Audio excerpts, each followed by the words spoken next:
So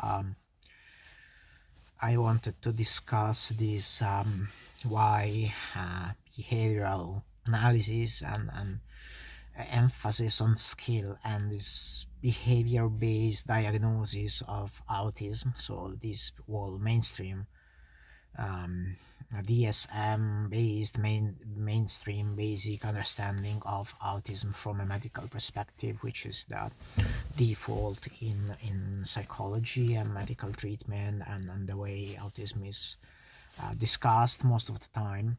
I wanted to discuss why it literally makes zero sense, and that's primarily because it completely invalidates the experience of the autistic person themselves. Um, Now you may think that this could be not so much of an issue with this whole idea that as long as the autistic person learns to behave and act normal, be normal, then whatever is going in their head is not really an issue anymore. It doesn't affect you, so all problems are solved. But the problem, it doesn't really make any sense, is even from a scientific perspective, it really invalidates a lot of data. It really makes the diagnosis itself inconsistent. And we've seen a big change in the prevalence of autism, which is um, it at the time it was first identified and described and became popular as a subject from through Leo Kanner in the 1950s. The estimated prevalence was 1 in 10,000 children, so an extremely rare condition. And where nowadays most recent CDC-based statistics indicate 1 in 36 children has diagnosis of autism. So that's like many hundreds % increase in slightly over half a century. And this is largely because of the change in diagnostic criteria. It did really show how subtle and inconsistent, in a way, the way we talk about this whole thing it really is. And this is not not new thing for psychology. In fact, you can check out my book, The Evolution of Psychology as a Science, ? Which highlights the troubles that psychology has had and still has, arguably, in establishing a reasonable, a solid core of scientificity. The problem is that despite psychology, at least in the current stage, not being absolutely a science, lots of psychological assessment from, again, I would include here that autistic diagnosis itself and a lot of the DSM. DSM is this diagnostic statistic manual, which is the most used clinical tool for psychology, and and a lot of other things, from the personality types, various assessments, the Meyer-Briggs personality types. We have a lot of Freud-based and other psychoanalysis in general, really, Maslow's hierarchy theory, Gardner's multiple intelligence theory. A lot of these very famous, popular psychology writings and theories are really completely pseudoscientific and have been completely debunked. And there is really no science there. And it's like the exact equivalent of people reading tarots or divining the future from throwing bones and things like that, shamans in the old age. And uh, um, so or like astrology or psychics or things of that sort, which a lot of people believe in, a lot of people like, but in terms of scientific assessment, it's really lacking. And the thing is, we have in a very similar thing here.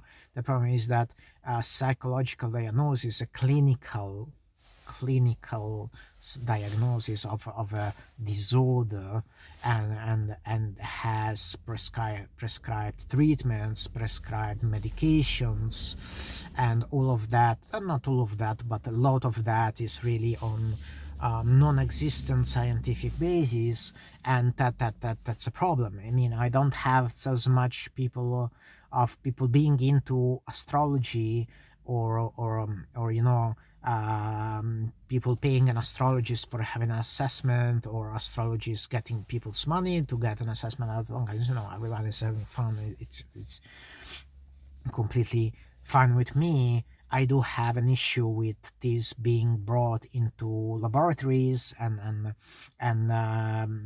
causing potentially damaging treatments and things of that sort. So I'm very believe in secularization, believe in you can believe whatever you want, you can have whatever theory, whatever belief, whatever religion, whatever political alignment you have, but when you step up, put a white coat, and pretend to be diagnosing people, curing people, treating people, that's something that's a little bit more serious, and it should have scientific basis. So just as I don't I don't have anything against Christians or Muslims or feminists or whatever else you want. It's just that I don't want having a commission of Muslims deciding what's the best treatment for cancer. In the very same way, I don't want to have a commission of feminists debating domestic violence, and I don't want to have a group of Christians debating how to build a bridge so it's in the most solid way. I don't agree with clinical psychology treatment of people with mental disorders and mental health so-called issues being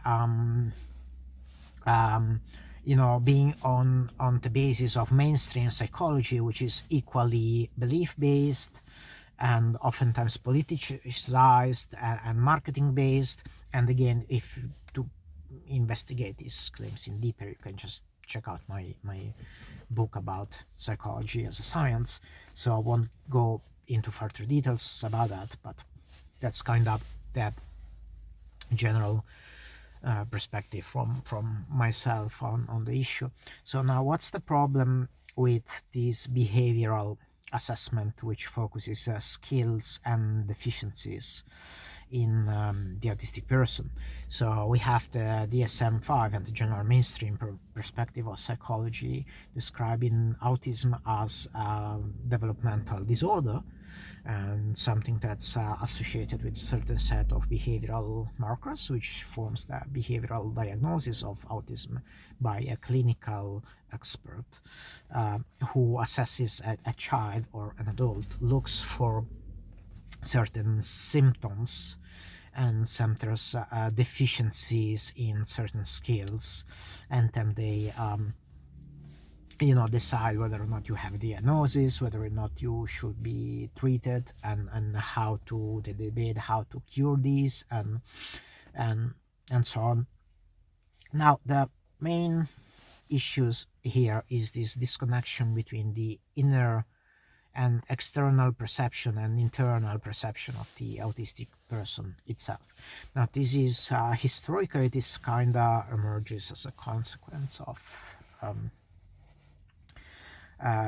the problem itself of figuring out how can we make a science out of psychology. This is a problem that has been, and I debate this in the book, it's been ongoing for a couple of centuries, and didn't have a really easy answer, because it's not inherently part of the problem, is that it's not easy to figure out how to make a science of something as psychology, which doesn't study objective phenomena but subjective ones. So psychology studies, the whole etymology of the word is the study of the psyche, so of the inner subjective inner experience of a person is something that in normal sciences we want to just disregard. In psychology we can't, because that's literally what we are studying. And so this has been problematic and challenging intellectually, and one of the solutions we had, which dominated psychology, particularly in the US until the 50s, was so-called behaviorism, initiated by John Watson, pretty much in response of this issue of lack of actual scientificity in the alleged science of psychology. So the behaviorist perspective was to ignore entirely that, this will change the whole etymology of the field, because you don't longer study psychology as the psyche, the mind. Watson decided, as psychologists, we are supposed to completely ignore the mind. There is no such things as thoughts, emotions, perception. We don't care, because that's something that we cannot study scientifically. We focus purely on behavior, so observe and analyze from the external, from an external point of view, which investigates an animal primarily, but behaviors really didn't think there was much difference between animals and humans to begin with, in short. So observing what a specimen, let's put it like that, what a specimen does, and then making conclusions based on that. Now, that's exactly what happens when in mainstream psychology we are assessing and describing autism and how it works. Now, one of the problem that we're having here is that the word itself, autism, comes from the Greek auto, and it was actually described first in the beginning of the 20th century. And it emphasized this auto means self, so that's why you have an automobile, is like self-moving, so auto means self.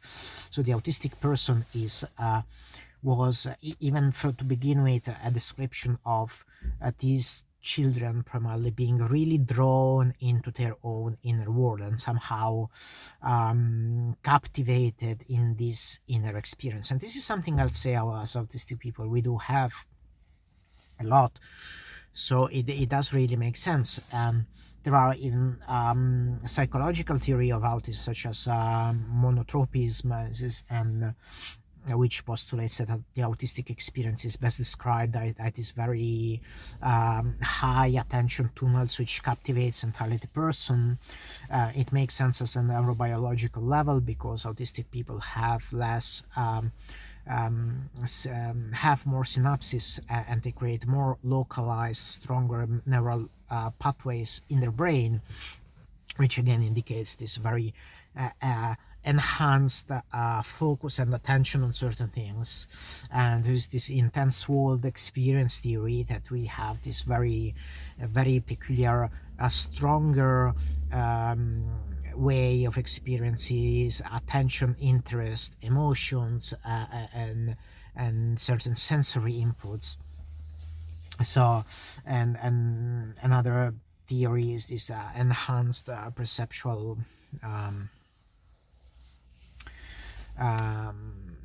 enhanced perceptual functioning theory, which is that a lot of cognitive and sensory and intellectual processes are emphasized in an autistic person, which kind of detaches them a little bit from some social activities, because they are very much immersed in this inner world, which is this very rich inner experience of the autistic person, and which generally is not damaging for us. We don't tend to not experience this as something as high dose as society makes us believe it is.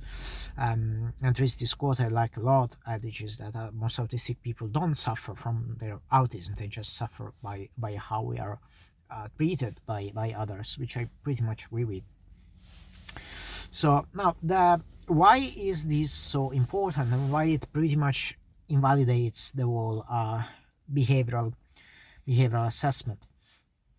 The question is, with the basically behaviorist approach of let's ignore anything else and just focus on the behavior. And another issue that I describe in other videos and in the book about this false consciousness dogma that affects a lot of psychology, which basically postulates that the psychologist itself is a superior being who has superior insight into how people think and feel, and therefore they can basically ignore the data that they are given by others, which really is basically an excuse to not having to bother about the actual data and what people actually say about themselves, and just being in this ivory towerish world of alleged superiority and arrogance, where you don't really need to listen and understand and empathize. You can just sit there and spawn judgments and assessment, which plugs a lot of psychology, not just autism, and I have made a separate video specifically about this, so you can have a look if you want. Now, but why specifically for autism is this is a problem is that it entirely lacks the point of, okay, we are seeing a certain behavior, whether it is, stimming and is hand flapping, or meltdowns and whatever is the noticeable external manifestation of an autistic children, is isolating themselves from playing with other kids or things like that. We look at those external things and we make an assessment, and the problem is this lack of assessment of what causes the behavior. No. And there is this, which I find very peculiar. One of the things we autistic people tend to feel in the neurotypical world is this. One is that I'd say this kind of lack of authenticity, of everything being done just for the sake of generating a response in others, and that feels very inauthentic to us. But this is something I'll discuss at some other point. And the other one is this real seeming lack of really intense passion, which is this whole thing of autistic people being hyper focused and hyper excited about a certain specific subject, which gains their interest, and being so absorbed into it. And something that's really puzzled me as a kid, because I was always trying to learn something new, and I'll isolate myself for hours because I was so curious about some new thing and I wanted to learn everything about it. And then I will have the other people around me telling me, okay, why are you studying this? Why are you suddenly picking up on how to do programming? Why are you suddenly picking up how to learn a new language? Are you like planning to be a programmer? Are you wanted to be a translator? And then, so it was always about, okay, what's like your motivation to do that? What do you want to gain out of it? And I was like, no, nothing. I just like to do it. And they were like, wow, you are so weird. And I was like, wow, you guys are so weird. Like you don't really have anything that you are so really passionate about that you don't do just for the sake of, well, what can I gain out of it? So yeah, it's anyway, I think I digress a bit in this. So, but the point is, these mainstream fields which become, including academic fields, which are really just about the status and the popularity and the marketing and the social net and advancing the career of the researchers and things of that sort. And it's really, for me, it's really puzzling, this entire lack of genuine interest, which in what causes the behavior itself, which has caused most of the clash we're seeing now in this clash between the external description of how clinicians and teachers and parents describe the autistic child or person, and what the inner experience of the autistic person is. And this is, for me, was exactly what has prevented me, even when I was doing my degree in psychology. I have done actually 2 exams specifically on autism, and never knew I was autistic because the description was so completely foreign to me. How autistic people were described in this mainstream view of psychology was completely unrelatable to me, and just felt like, okay, this is not me at all. So it never really occurred to me that I could be autistic. And a lot of autistic people have had this experience. In fact, what revealed to me is this channel actually on YouTube of Autism from the Inside, but is Paul, who is this man who is autistic, and describe his experience, and from that I've picked up on many more examples. And it was really eye-opening, and describing how his experience of autism is, and he suddenly felt, oh, this is so relatable, this is exactly me. But this was never the case with the external description of autism. And so the thing, you see, is, and for him as well, what was the eye opener for him, he also had this experience of being of a late diagnosis of autism, never believing he was autistic until he was 30 something. And for him, the eye opener was this book, Look Me in the Eyes, by John Roberts, who is someone who with Asperger's syndrome. And the eye opener for him was seeing this comparison between the assessment done by psychologists and clinicians and teachers. And but the difference with this book is, because it is written by someone with Asperger's, it added their own perspective on what was going on. And that was what the eye opener was for Paul, and what it is for me as well, because it suddenly everything starts to making sense. So you will have things like the psychiatrist writing something like, Johnny isolates himself from other kids, just likes to spend times alone, doesn't care about socializing, has no interest in playing with other kids.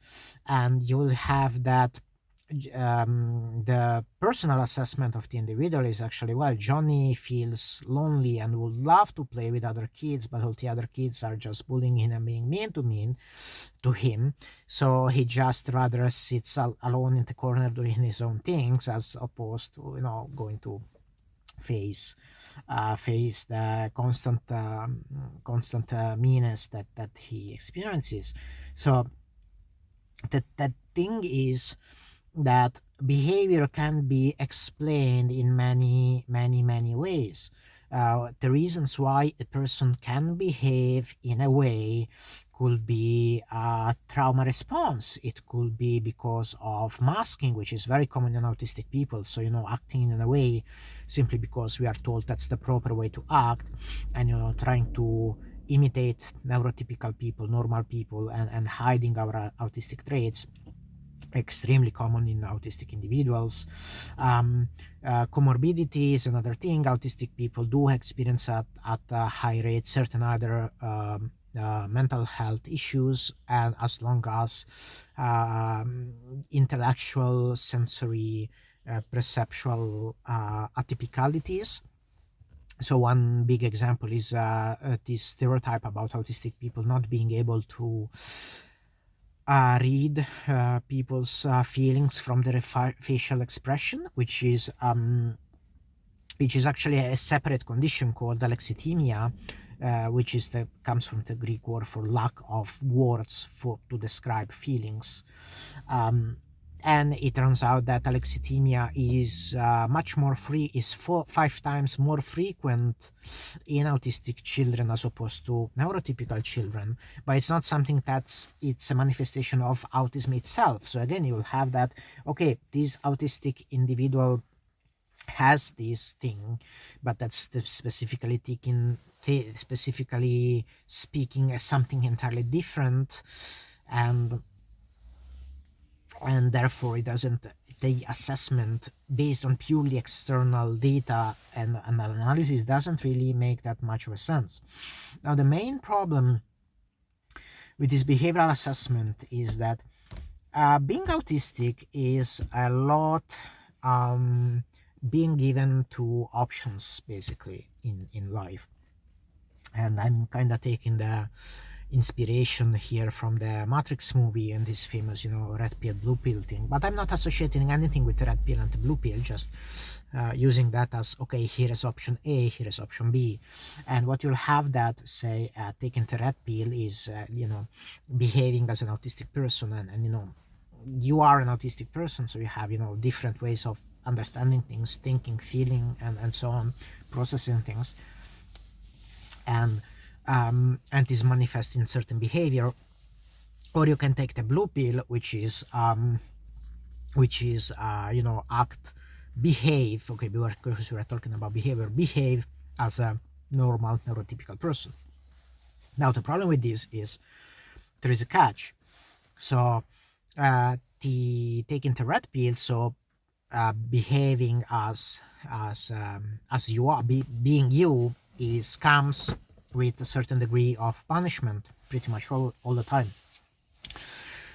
So autistic people have like 80% of autistic people have experienced bullying, physical abuse, sexual abuse is 3-4 times more common in autistic people as compared to neurotypical ones. There is a lot of punishment that comes either through mild forms like rejection, but even more, institutionalized abuse, which could be previously, of course, it was in the form of, if you have been given a psychiatric diagnosis, you could have been spend your life institutionalized, or face inhuman treatment. Adverse therapy was very common. It is still very common because we have this ABA therapy, applied behavioral therapy, which is basically it's a form of institutionalized abuse, which use punishment to force children to suppress their autistic behavior. It's created by this Ivan Lovas, who is among other things also the founder of gay conversion therapy, which was used to be working in the very same and it actually shows very much the very same idea.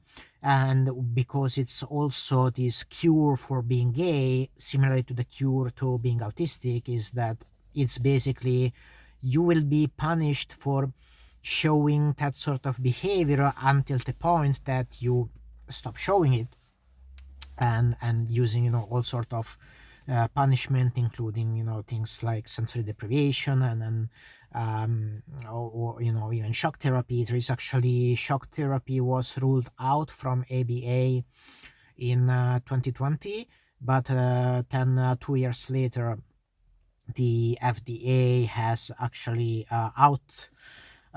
outruled that ban. So now it's again actually legal to administer shock therapy to autistic children, and ABA is like one of the in many places it's like the default intervention for autistic children because of the good insurance coverage, for instance, in the US. Just like one of the very few options which is covered by insurances, so it's like more accessible and viable for parents of children who are autistic. And Lovas stated it itself. There is this famous quote about you see with an autistic child you start pretty much from scratch. You have a person in the physical sense. They have hair, a nose, a mouth. Thank you for noticing that. But they are not people in the psychological sense. So the founder, he's being very explicit about, for him, autistic people not being people until they are, molded through force into being normal. So this whole red pill, blue pill, it's comes with a very clear, and it's very evident for us, and we have experience, of course, tons of lifelong experience about it. So we do know that, okay, basically the whole autistic assessment and the autistic life in a way is, okay, take the blue pill, so act normal, or take the red pill and get punched in the face. So that's kind of what the options that were given. So masking, cover up your autistic traits, try to pretend you are normal, imitate what other people are doing, even if it doesn't make sense, even if you feel emotionally disconnected, even if you're depressed, even if you're suicidal. As long as it's not our problem, we don't care. It's as long as you act normal, you are going to be fine, or be who you are and receive the punishment. So it's literally akin to asking, okay, choose freely of getting the blue pill or getting the red pill and be punched in the face, and then you'll have that. A lot of time, people will take you, okay, I'll take the blue pill, thank you, and that's about it.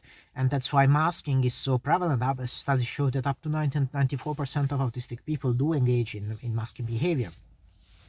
Now, the problem from the psychological perspective and from the assessment, even if say we do agree that, as long as you can imitate others, that's fine, and we don't care, is that it really makes the assessment completely worthless. It's I don't stop being an autistic person simply because I'm masking. I'm simply an autistic person who is masking. And a lot of us, we have various degree of successful masking. So some of us may be very good, and that will be what people call a so-called high functioning autistic individual. And some people may be too traumatized or maybe too anxious about this constant need to mask. It will maybe enhance the sense of social anxiety they have. So you will have some autistic individuals who are aware of this, but this constant fear of revealing themselves for who you are, and facing consequences for that may lead you to such a state of anxiety where you constantly worry about anything you say, anywhere you look, any behavior you have, the way you breathe, the way you stand, where you look, the way you smile, and it will create such a extreme level of anxiety that the person may entirely withdraw from social functioning altogether and completely isolate themselves, and pretty much maybe give up entirely on having friends, because it just feels so difficult, and so creating such big psychological trauma. So you will have for sure some autistic people who are showing external behavioral signs of being autistic. But the problem with having this, okay, take the blue pill, which is engage in masking, or take the red pill, unmask and get punched in the face, the problem is, okay, we are merely assessing whether or not this person is showing us a certain behavior, really doesn't make sense from the inner perspective of the autistic person. Because again, I don't, if I'm a high masking autistic person, nothing changed about me, literally. The way I think, the way I feel, the way I experience things is exactly the same. And so you'll have, again, so am I being cured of my being autistic if I don't show these external behavioral signs of being autistic? To me, that really doesn't make any sense. And this is actually one of the issues why it is being told that autism is so heterogeneous as a disorder, and so weird to understand and define, because you'll have that a lot of autistic people are very different from one another. There is this quote about, when you have met one person with autism, you have met one person with autism, and another person with autism can be entirely different. We tend to have this special interesting which is entirely different for each other. So for some autistic people are the stereotypical "I like trains," a sort of Sheldon Cooper stereotype. Some are like to collect bugs, and I don't care about trains. I don't care about bugs. So it's like, you cannot really use that as a description of what what it is. So and there is a lot of confusion about, well, then what it really is to be autistic, and again, this behavioral expression is very different. So stimming, this self-stimulatory motor behavior which autistic people engage in, which could be in some cases it will be very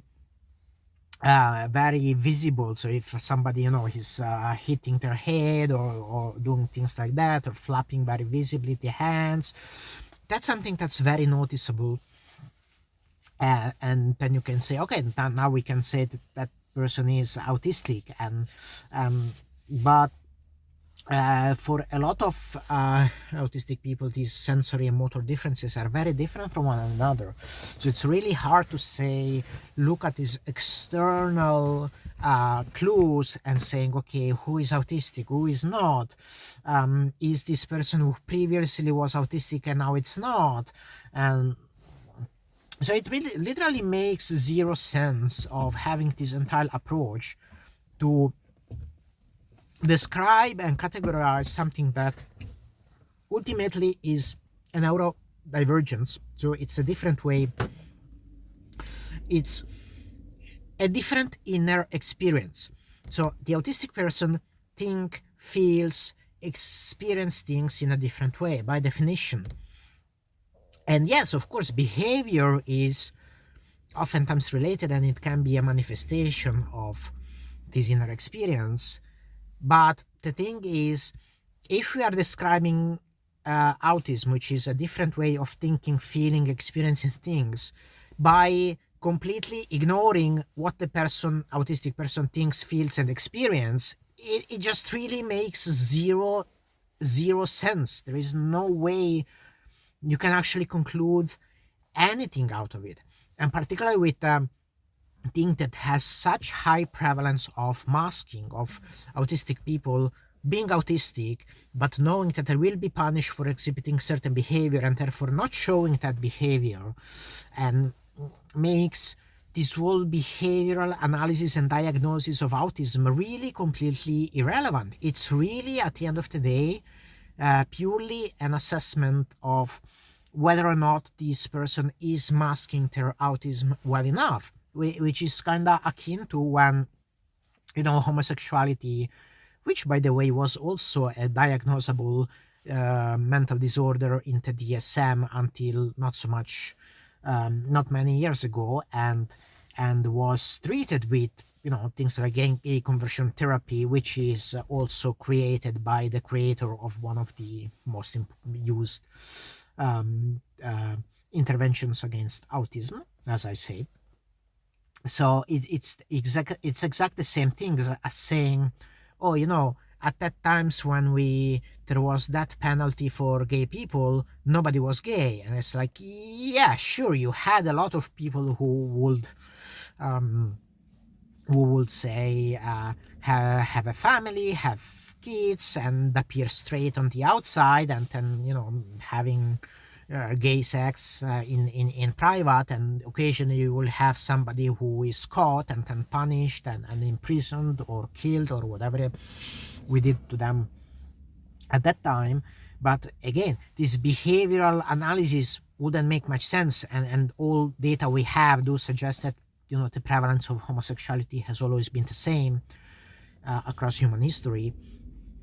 But of course you'll have that, how do you can you diagnose somebody as being gay, and can you cure them of being gay just by this external forced approach of analyzing, assessing, and punishing behavior? It just makes zero sense for homosexuality, just as much as it makes zero sense for autism. It literally tells you nothing. I can mask very well. I am somebody who learns very well, I'm somebody who has studied psychology intensely.